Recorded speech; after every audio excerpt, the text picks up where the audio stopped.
বিয়া পালেহি দে অহাকালি জৰুৰী আছে দুজনী কইনা এজনী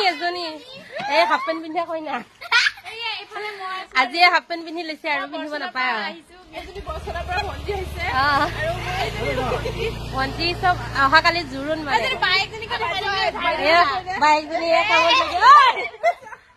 বাইকজনী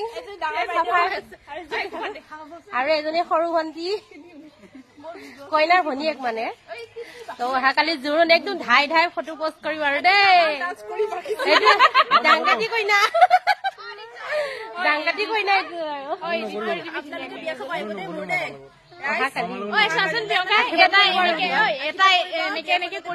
এইটো মংগলবাৰে বিয়া আহিব দে আশীৰ্বাদ দিব আৰু কইনাজনী সম্পূৰ্ণ পেণ্ডেলটো দেখাই আছো দেই ৰাস্তাৰ পৰা ভিতৰৰ পৰা দেখাই আছো আপোনালোকক দেই এই ভিতৰটো কেনেকুৱা লাগিছে ডেকৰেশ্যন ইফালে মানে কইনা বহিব আৰু ইফালে আছে এইফালে ভিতৰকে ৰাস্তাটো ঢেৰ দীঘল এইফালে ৰাস্তাটো ঢেৰ দীঘল এইখন এখন চোতাল ইফালেও চোতাল কইনা বাইকে পুৰা কামত লাগি আছে